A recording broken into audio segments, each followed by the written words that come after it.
Autant la Bible, Elina Élisée pour approuver l'homosexualité. C'est la voix du serpent. Tes besoins reposera sur ton homme et lui dominera sur toi. Et auparavant, l'homme ne dominait pas la femme. Bazaki ego.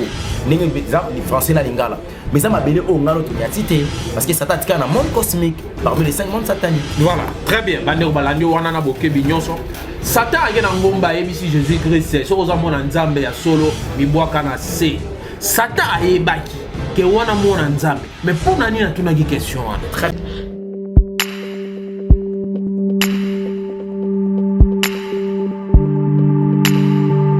Chers internautes, bienvenue dans cette émission tribunal présentée par votre humble serviteur Taylor Moulumba, autrement appelé Monsieur le Juge. Vous allez belé bozo talabiso na pesibino mbote chaîne ezali bongo expérience Christ télévision o wapi botalabiso na boke binyonso na yango na yambi mona mboka na kombo ya Elonga o wapi El Brevi Elonga wa comme lelo pasteur munene na République démocratique du Congo, ça la fierté à peuple congolais. O wapi trosolane bongo sur la spiritualité, j'allais dire, chers téléspectateurs. Donc voilà, la PCO, merci Fabien Poye, les grands réalisateurs aux Ansimabili. Il peut bana nyon sur la diaspora, il y a poto. Bofana na bakanape na mino calmement pour nous regarder makambo. Mbote mon amboka. Au limon na yo, ate au limon na yo, donc mon na ba sous-souté, na média, tozo kayote. Tu habites boni musala, boni ba œuvre nzambe. Yegene bien. Nkolo la ngazo soin elanga na ye, na ba brebi na ye, sinon ça va, on est là. Très bien. Siko ba mouvement ndengeni, ba ici sur ça l'église na yo moko. L'église ezara nzambe, ezayanga te, nazali simple moto nzamba mandaté pour nous sentir ba brebi na ye pour nous préparer bango juste pour l'enlèvement. On lobby bien l'église ezaya nzambe ezaya ba te mais les lobby no ba pasteur, beaucoup ko numéroté na ba iPad. Bango ba pasteur. Mais yango yo beso yebisa biso. Yebisa biso est-ce que likamborote ya na iPad parce que ozongela ngo mikolo mingi likamborote na ba iPad côté ya na ba téléphone, ba Bible comme na téléphone, c'est que Bible ça son importance té. Et bien dans la prière pour molimo santa permettre na problème té ba la poto ba yoka. Jésus-Christ de Nazareth, je te bénis parce que tu es bon. Merci pour ces moments favorables que tu nous as accordés. Tika été haute kolobé za la pour la gloire na yo par le nom de Jésus-Christ nous avons su prier. Amen. Amen. Papa Taylor, il faut y beloko moko le monde actuel. D'abord, il y a ce qu'on appelle le nouveau ordre mondial. Dans le Bakango, je pense fin 2019 à 2020. On a d'abord le Marambo. Très bien. Et sur le nouveau ordre mondial, premier ordre, qui a confiné d'abord Mokile Mobimba. Très bien. C'est un ordre qui Isaki. Pour battre la Nengeni Mokile Koeba pour respecter les occultistes. C'est une maladie. Papa, c'était une maladie, mais pire et spirituelle. Et l'eau est sauva Afrique, c'est parce que la RDC. Parce que l'Afrique a la forme des revolvers, d'où la gâchette se retrouve dans la République démocratique du Congo. On a Kabila les pères Mutaloba, Musée. Non, ils ont Mobutu. Musée a interprété. Tant que ça, la bataille analyse, il y a Nenge Mundu qui est dans la revolver, la monde qu'Afrique est à Bongo. Or, la RDC, c'est le pays le plus chanceux. Ok. Parce que Mboko Zamboka promesse. Pauvreté l'équipe. Non, pauvreté et l'équipe, c'est parce que tu as Jésus-Christ et tu pousses à Mbandi. Et faire comme ça, Mboko pays laïque. Et ça, échec, il y a Mboka aussi qui est bandé laïque. Problème, il y a Congo, ça a un intellectualisme, parce que tu as maillé les bazars. Problème, il y a spirituel. Alors, le quoi, nous avons un côté qu'on a dit, très bien. Ce qui concerne ma côté, na kata iPad par rapport à ta question, n'a expliqué le moko. Na kata nouveau ordre mondial, au monde que écuménisme et pézali moko ya ba point na bango. Il a fallu passer une religion commune pardon. Basangisi ba religion sur lelo déjà église catholique ça approuvé yango, basangana ba joviste, basangana ba protestant, ba hindoïste tout consort. Bazo préparer déjà église au Apocalypse chapitre 13 ko ba kazo fouli yango au pied. Alors lobby ba misa gouvernement mondial, ba misa monnaie mondiale pour créer la stabilité économique. Ce sont des choses qui prouvent directement qu'on est arrivé à la fin. Si ko bateau bazo sale la makambu wana, ba yimisa ki bango ke tango banda ko teya parce que Bible faut elimo. Selon leur projet. La Bible est supprimée parce que la nouvelle Bible, la Bible l'an 2000, pape Lelo ndazali auteur na yango. La Bible l'an 2000 wana baba kanzana so bakokota. D'ailleurs Genèse chapitre 3 ko tegolongwa nango.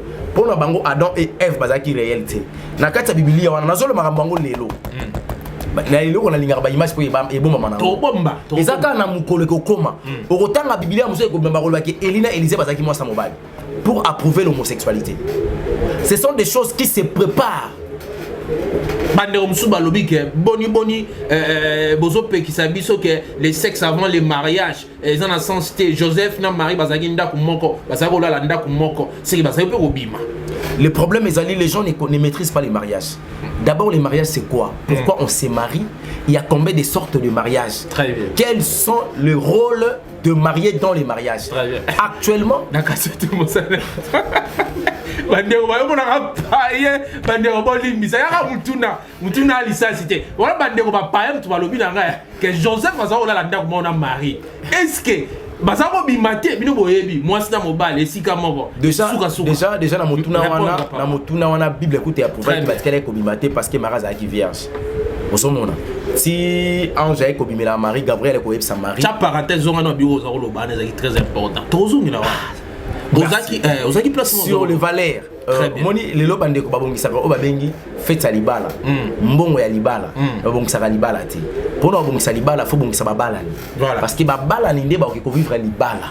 Alors libala ba vivre ngote na ensemble ya bato. Bato ba ya ko accompagner ba marié ba kende kotala leur continuité ya vie maritale. Or en réalité le mariage il y a 39 sortes de mariage. Mariage au Christ a yebi. Oh, biso ba chrétien to yebi et ça mariage chrétien. Quand on parle des mariages chrétiens, le mariage c'est un ministère. Mariage c'est un ministère. Alors, l'autre le l'enseignement sur le mariage c'est pour le Ghana fan de la musique. Sur l'esco ordre mondial. Pour bilo les exemple tout tu éviter yo peso okota no kuna pour ba makambo no mayele. Bona bina funa biso vérité. Uzaka kuna. Oui, mais non, juste yo yebi bien que et vers l'an 2006, 3, 6, 2009, j'étais de l'autre côté. J'étais dans ma carité. Oh, on a pour moi bon, en fait, ils ont concept. Ils ont qui si c'est vrai parce que c'est la magie. Et moi, tant que tu qui côté Kuna, nous avons maintenant surtout infiltré le monde des ténèbres. Autant que tu as dénoncé. Bon, infiltré en deux. La mort de ma maman. J'ai toujours dit ça dans ma témoignage. Mais j'ai appris d'autres choses.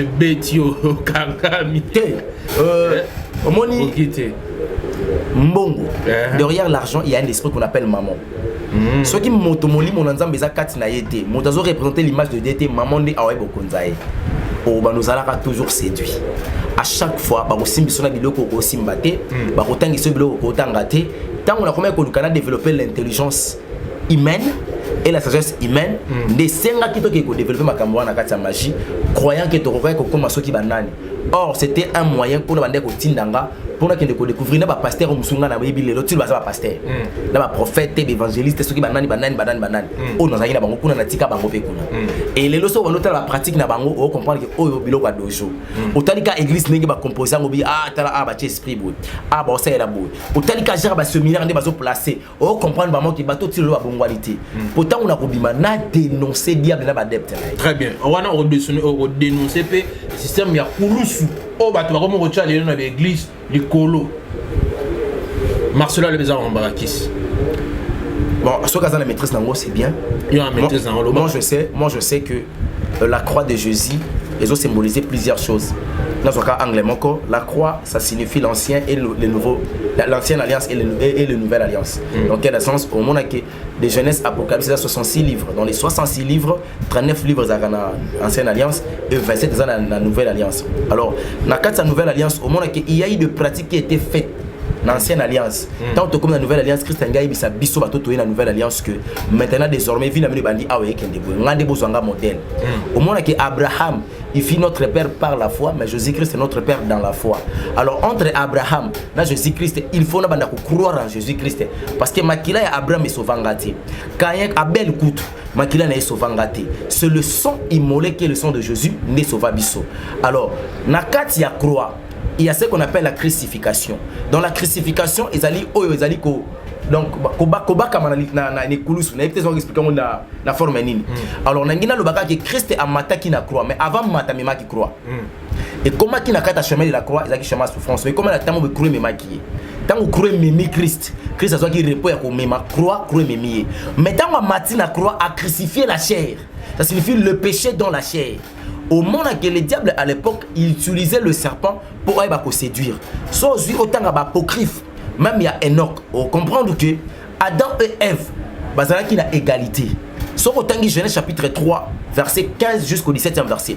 Ma commune nzambe zolo nzambe azoyebisa mwasi, comme tu as écouté la voix du serpent, tes besoins reposera sur ton homme et lui dominera sur toi. Et auparavant l'homme ne dominait pas la femme. Bazaki égaux.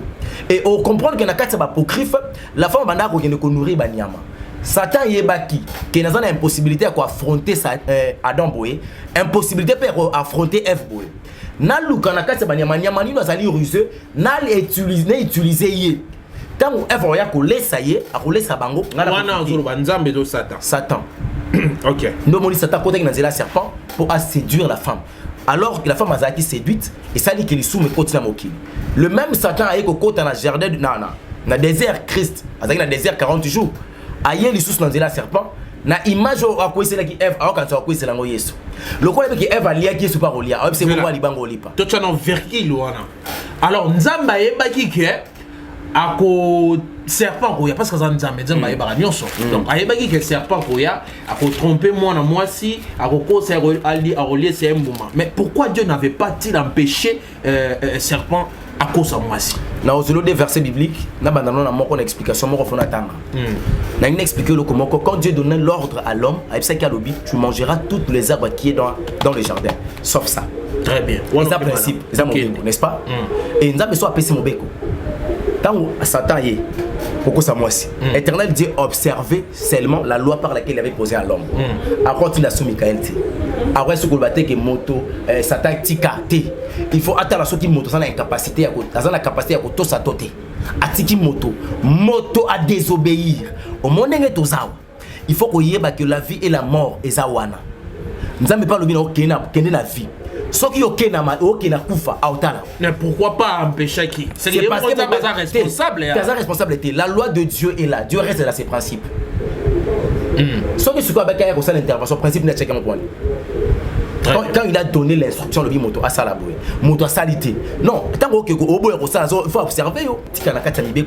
Principe parce que Asali omniscient. Il a omniscient sans Zambé. Ce qu'on dit livre, il y a Apocalypse chapitre 4, à partir du 7e verset. Ce qu'on permet de très bien, allez-y. Bible le bin abisso na comme Jésus Christ. Le premier être vivant est semblable à un lion. Le second être vivant est semblable à un veau. Le troisième être vivant à la face d'un homme, et le quatrième être vivant est semblable à un aigle qui vole. Parole du Seigneur. Alors, awa omoni, bah vous expliquer les quatre êtres vivants. Nous sommes tout nabi. Mais omniscient sans Zambé par rapport aux quatre vivants. Écoutez, Niwab. N'a expliqué. Éternel Dieu savait que l'homme un jour va trébucher mon temps. Yango moni, premier être vivant dans la forme à lion, et ça pour symboliser la sa majesté de Dieu, la souveraineté et la grandeur et sa royauté. Deuxième être vivant dans la forme, il y a Ngombe, taureau. Alors tant qu'on a taureau, ce qu'on a l'ancienne alliance, au monde que le sang est à taureau, et ben couvrir les péchés. Dieu avait prévu déjà un taureau à côté de lui parce qu'il savait qu'un jour l'homme va toujours trébucher. Et ensuite, avec la troisième être vivant, la forme est en moto. Pour que le sang des animaux, ils ont l'impossibilité à ôter les péchés. Il a fallu que le sang de Jésus-Christ ait ôter les péchés. Donc il avait préparé déjà, il avait déjà prédit. Mais na kati langage en Zambé, ils ont la langue te. Nzamba zana langage. Alubara mingi na balulengi, langage balulengi. Na balulengi en Zambé faut molimo santu a décoder yo makambo ils a codé pour bana ko révélation. Donc quoi ya moto éternel Dieu savait. Parce que quand il avait fait ABC Michael faire précipiter Satan sur la terre, ma Bible les a déclaré en clair que malheur à la terre car le diable est descendu avec toute fureur. Mais il y a Satan dans ma belé oyo na terre. Terre locale à mabélé, les Français na lingala. Mais ça mabélé au ngalo toniatité parce que Satan est un monde cosmique parmi les 5 mondes sataniques. Voilà, très bien. Bande balandi wana na boke binyonso. Satan a gena ngomba ebisi Jésus Christ. So oza mona nzambe ya solo mibwaka na se. Satan a yebaki que wana mona nzambe. Mais pour nani na tunaki question wana. Très bien. Non, c'est pas ma question non parce qu'ils a kitoko makasi. Merci. Abani d'abord ko yebisa no Yesu. Soko za mona nzambe bongo na libango lipa. Nenga epsaki Adam, est-ce que nzambe epsaki Ève, est-ce que nzambe penza muto alobaki ke bolia ba mbuma nyonso te. Eza na jardin. Ayebi ke epsaki ba mbuma oyo ka nzete oya bi nyonso. Asa na langage flatteur. azana langage moya mensonge. Alors tant va pas Yesu, akanisa ki ndenge Eve aliaki mbuma Yesu pa lipa. Tant Jésus tali satabi oh, mais toi tu oublies que c'est moi qui la pierre angulaire et au bosani que c'est moi qui ai le pain de vie.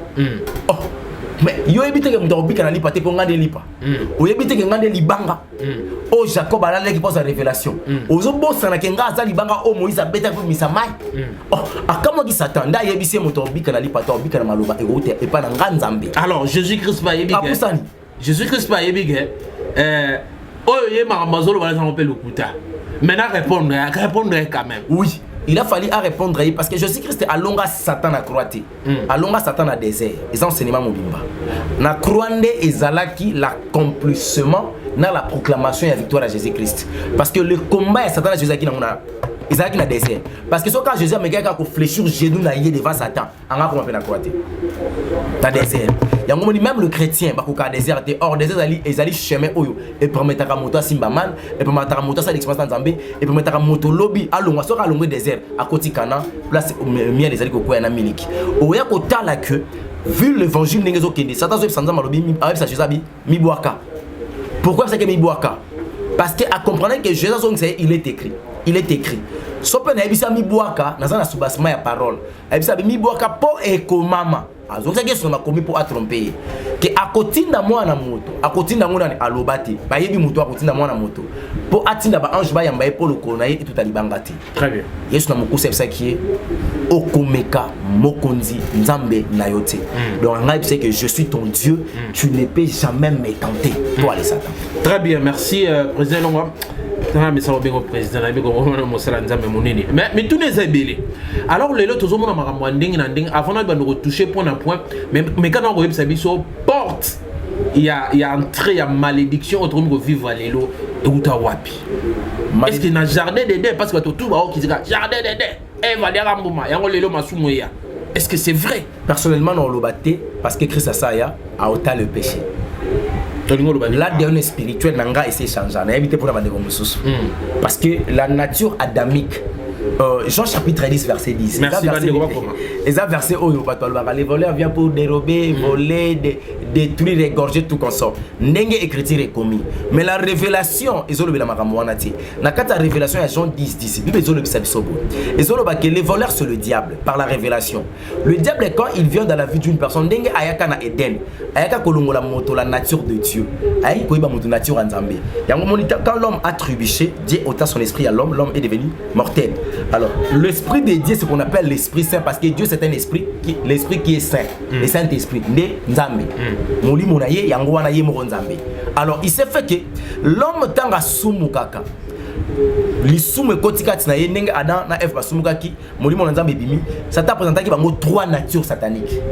Première nature, après ça on a trois natures. Première nature après ça on a qui nature pécheresse. Oh le nenge musobe yango nature adamique. Deuxième nature c'est qui nature animale. A bloquer intelligence na bango. Ba dormir ko vivre selon instinct. Aye comprendre bango troisième nature c'est qui nature satanique, nature amakila. Yango ko mona Adam na Eve mona de so ba boti bango yende mtatangisa makila. Pour monter le tangisa makila na mokili. Pour mamoto. Eza mwana o kaina Adam na Eve ba botaki. Caïn abomaki abinde connaît Abel. Pourquoi? Parce que Abel azalaki na tanga bimi fruit ya nature wana. Ba bengi nature satanique et salemaki. Alors la nature adamique motonyo sotanga ndenge na boteni na tata na pas tata na maman na que ça soit dans les mariages ou hors du mariage na bota malizana lisumu wana ya Adam na Eve. Alors Christ tanga na la 33 a mati na croix pour ôter le péché wana. Tango ke akufi a ôter le péché wana ya nature wana a changé ki ADN spirituel nanga. Siko lisumu nanga etikalaki na kati ya ba principe ya Nzambe la désobéissance de la parole de l'Éternel. Quand je reçus la connaissance, ce qui n'a désobéir, ils allaient porte d'entrée. Parmi ma porte d'entrée, c'est vrai, le sang aussi, ils ont ma porte d'entrée. Très bien. Peut permettre moto à qui dépendant à la posséder par des démons, tout à la démoniser, tout à la envoûter, tout consort. Le péché par le sang. Voilà. Yango moni Jésus-Christ de Nazareth. Akokaki koya na semence à moi ya mobilité. Pour ça avec la semence à moi mobali araka ôter le péché. Et puis ça avec Joseph qui ngande na ngande nzamba bisa Joseph qui Jésus za mwana nga. Joseph ngande sanza mettre ko sa test ADN. Ya moni nzambe aboya ki Joseph nzamba les nzela na semence à mobile parce que mutanga déclaré moi na ce ko ba o bandimi na bango nzambe te babi a rien Joseph Kande mutaza papa moi na net bandi ko na biso ba Jésus-Christ aza moi na Joseph comment net bandi ko so ba mupe si le Joseph esika za sepela na bango te pour bango ti lo ba Marie sa vierge oh Joseph bota ba Jacques Zomona bari wana bota ki boti la simalie voilà boti ba très bien mais bata catholique ba Marie sa vierge Joseph esika zomona ko ba bimise yuma voilà Zomona et ça la malamu te ndeko Joseph esika za sepela raté très bien alors Joseph kotala ye azalaki moto pasala ki na katia maîtrise du soi et puis il connaissait éternel Dieu à cette époque. Voilà. Parce que quand l'ange a apparu à Joseph, pour le confirmer que Zémi ou Zémi Molimo Santo, je fais qu'on soit apaisement continuer dans moi. C'est ça qui est un gros boy hier. C'est moi. Alors, maintenant, on va biso différence au nzamba salana batu na banyam parce que c'est très important pour notre non. Na yebi place to souke là. Nyama batia na réflexion té. Mais batia na instinct. Mais mutu batia na réflexion, batia ben instinct. Pourquoi? Merci. Na soki tozo adorer na église za kuti moko maloba nanga. Maloba mingi na obinzambe tanga zuli kanisa ko sala nzoko. A se référer ne loti. Abika zamba bimisa nzoko nzoko abimi. Tanga zuli kanisa ko sala manga sende. A se référer na manga mungu ete. Abi manga sende zala, likala konki zala, mbuma maloko zala, mundenge zala. Mais tanga combien de kanisa ko sala moto a se référer na ye moko. Vous comprenez valeur. On va passer avec un verset ba moko. Tu n'as expliqué au créer notre image, ça la Genèse. Très bien. Faut zone ça pas ne pas que ne batanga. On va éviter pas esunga bango. Omoni biso omoni neti ba tumsusu ba koma a lobby on peut ça verser. Il faut ça peut verser. Ah, très bien. Papa. Bon, il y a évité que quand Dieu a ordre créationnel, éternel Dieu a créé l'homme à notre image et à notre ressemblance.